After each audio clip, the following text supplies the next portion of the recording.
Morning, everybody. Michelle is here on this Sunday, my favorite day of the week for some reason.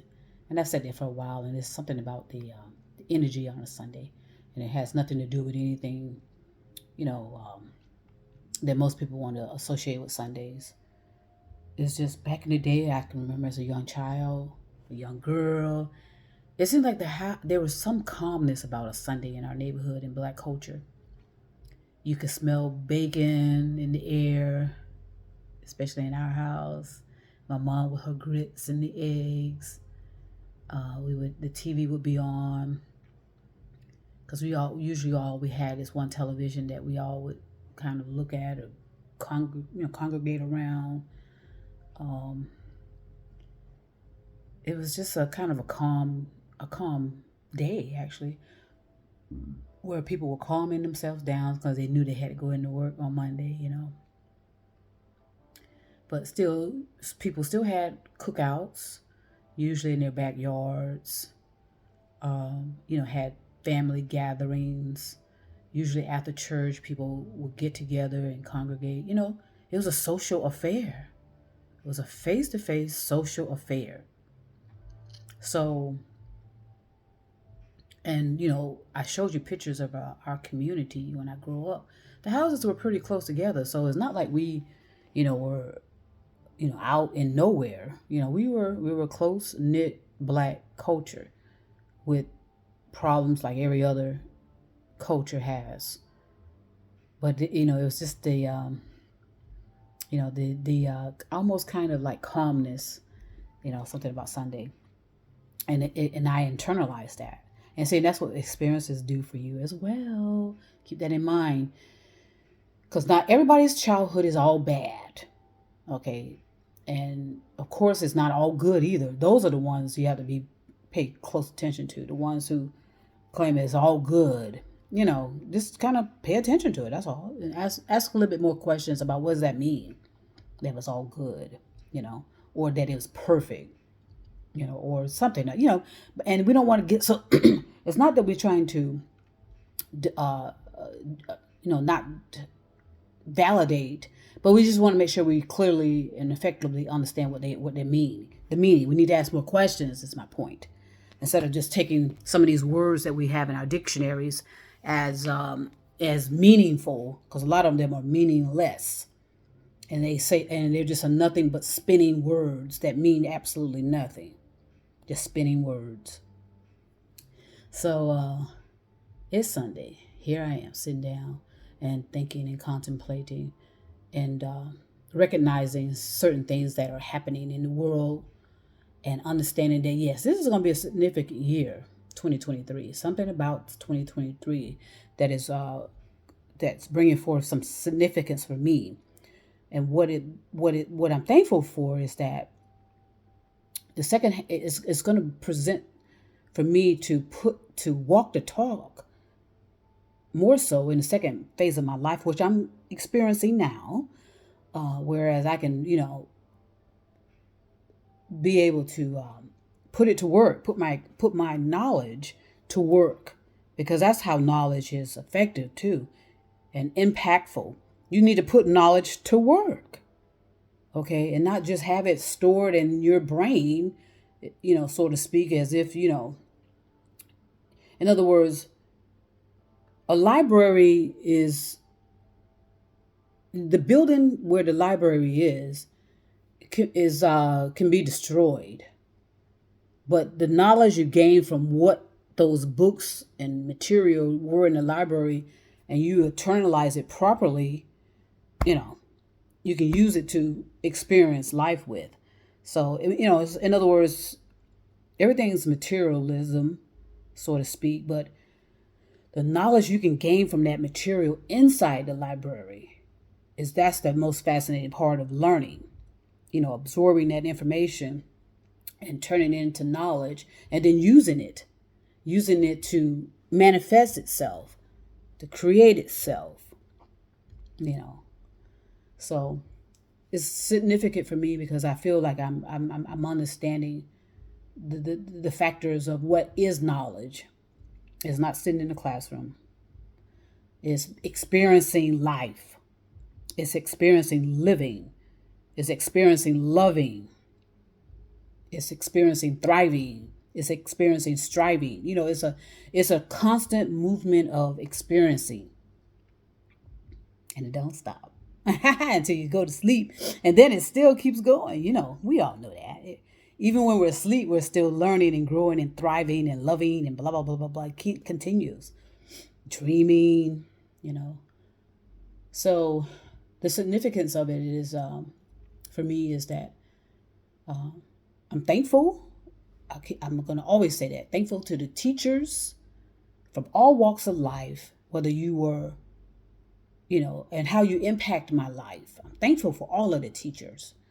My parents were teachers. My teachers were teachers. So when I say teachers, I'm talking about all of that. And in case it's all of that, all of the teachers, all of the people I've experienced with, good, bad, ugly. I'm thankful, because I'm still here to acknowledge that and give thanks to that. Because, it's a responsibility of life is taking on your responsibilities and be accountable for yourself. It's not the teachers. A lot of people want to go back and blame their parents. Okay. A lot of people want to go back and blame teachers. Okay.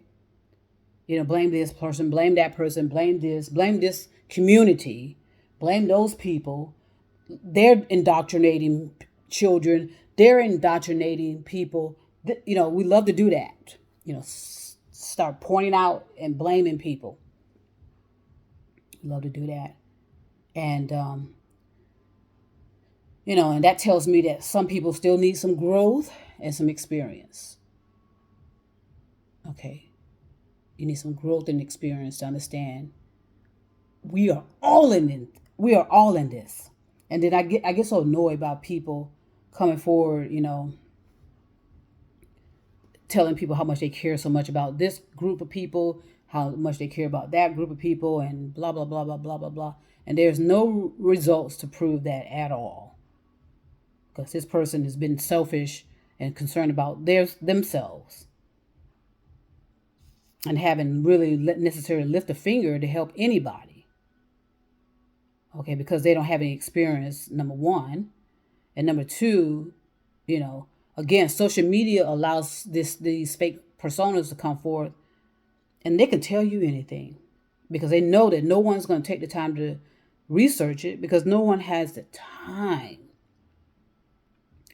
So that's why you have to think for yourself and say, okay, where am I right now? What do I hear? What do I see? You have to constantly remind yourself of your genuine reality. Okay, have I taken care of cleaning the bathroom? Have I washed the dishes? Have I what is your responsibility in the space you're in? Have you taken care of those kind of responsibilities? And when you do, then you can expand yourself out on other stuff. In other words, it takes one to know one. Those words mean a lot if you're thinking, clearly and effectively and not ruminating about it. But it's clear. It's a metaphor, whatever you want to call it. It takes one to know one.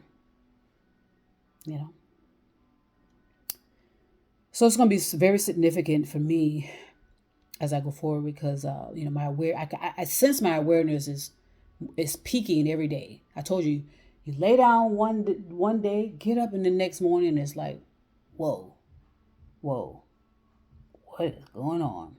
And I have a smile on my face about it, because usually everything's in here anyway. It's a state of mind. People say it all the time, but they just don't practice what they preach.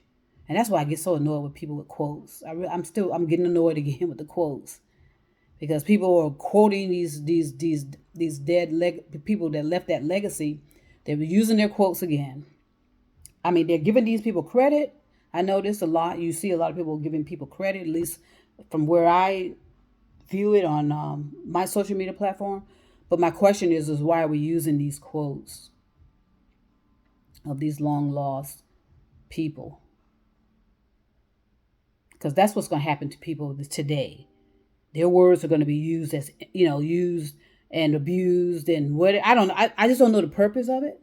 Now, if you're doing it to, I just don't know why you would do it. Why we need to quote people and using people's quotes constantly, relentlessly. But if those quotes belong to your family, that's different. But again, I'll keep monitoring that and thinking about it and find out why we need to be quoting dead people. What is that about? And constantly, and then attempting to understand those people. All you could do with what I usually do with that when I'm learning stuff, I'm learning and picking up their conversations. From what we know, we don't know what the conversations actually were, but what is, are we okay? So I contemplate, if someone does a quote, I'll contemplate on it and say, well, how relevant is it today? Okay, and think through it that way. But that's everything's free will, free will. I just don't quote people because first of all, I don't remember a lot of them, and I don't see the relevant. I don't see how relevant it is. Um, but that's just something that's again, that's a lot of intellectualizing every goddamn thing, and that is gonna have to be unraveled. Okay, get outside and enjoy the sunshine, enjoy the rain, the snow. You know, do some walking meditation in nature, and ask yourself to be grounded in reality. Please ask yourself, please ground me in reality. So I can get out of all this intellectualizing in our, in this area we call the brain. Our brain is overpopulated too, apparently, with quotes and unnecessary words and unnecessary information. Just like the planet is overpopulated. It's the same metaphor.